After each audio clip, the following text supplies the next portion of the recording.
হলদিয়া শহর তৃণমূল কংগ্রেস পরিবারের উদ্যোগে অবস্থান বিক্ষোভ।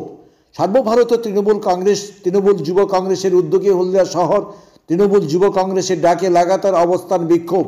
100 দিনে কাজের বকেয়া টাকা, আবাস যোজনার টাকা এবং বাংলা হকের টাকা আদায়ের দাবিতে পূর্ব মেদিনীপুর জেলা শিল্প শহর হলদিয়া প্রবেশদ্বার, সিটি সেন্টার মোড় এবং হলদিয়া টাউনশিপ মাখনবাবুর বাজার সংলগ্ন এলাকায় অবস্থান বিক্ষোভে বসেছেন হলদিয়া শহর তৃণমূল কংগ্রেস পরিবার।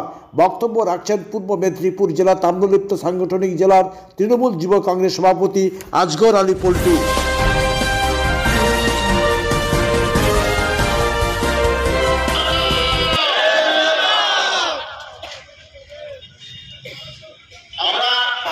টাকা দিচ্ছে না, বাংলার প্রাপ্য টাকা সংবিধান যে কথা বলে যুক্তরাষ্ট্রীয় পরিকাঠামোয় রাজ্যের কাজ করবে, কেন্দ্রীয় সরকারের কাজ করবে, রাজ্যের প্রাপ্য টাকা সময় মতো বুঝিয়ে দেবে কেন্দ্রীয় সরকার, এটাই আমাদের সংবিধান বলে।